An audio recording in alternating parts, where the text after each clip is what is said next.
ఐబొమ్మ రవికి పోలీసులు bumper offer ఇచ్చారు. అతని తెలివితేటలు చూసి ఓ అవకాశం ఇద్దామని చూశారు. టెక్నాలజీపై మంచి పట్టు ఉన్న రవిని సైబర్ క్రైమ్ విభాగంలో పనిచేస్తావా, మంచి జీతం కూడా ఇస్తామని అడిగినట్లు తెలిసింది.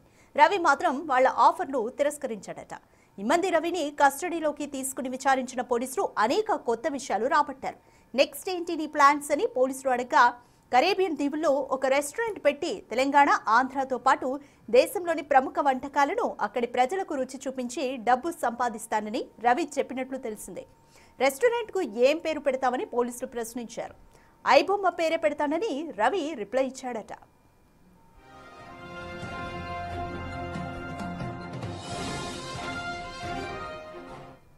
ఐబొమ్మ రెస్టారెంట్తో వచ్చే డబ్బుతో జీవితాన్ని విలాసంగా గడపడమే తన లక్ష్యమని రవి పోలీసులకు చెప్పినట్లు తెలిసింది. ఐబొమ్మ రవి 80 లక్షలు వెచ్చించి కరేబియన్ దీవుల్లోని సెయింట్ కిట్స్ అండ్ నెవీస్ దేశ పౌరసత్వాన్ని తీసుకున్నాడు. ఇప్పటి వరకు రవి సంపాదించిన 20 కోట్లలో ఎంజాయ్ చేయడానికి 17 కోట్లు ఖర్చు చేసినట్లు పోలీసులు గుర్తించారు. ఇకపై కూడా తాను అనుకున్నట్లుగానే వారానికో దేశం తిరుగుతూ తనకు నచ్చినట్లు హాయిగా గడుపుతానని వెల్లడించినట్లు తెలిసింది. కాగా రవి ఖాతాల్లో దొరికిన 3 కోట్ల డబ్బుతో పాటు హైదరాబాద్లోని ఫ్లాట్, విశాఖపట్నంలో ఉన్న ఆస్తులను సీజ్ చేసినట్లు పోలీసులు తెలిపారు.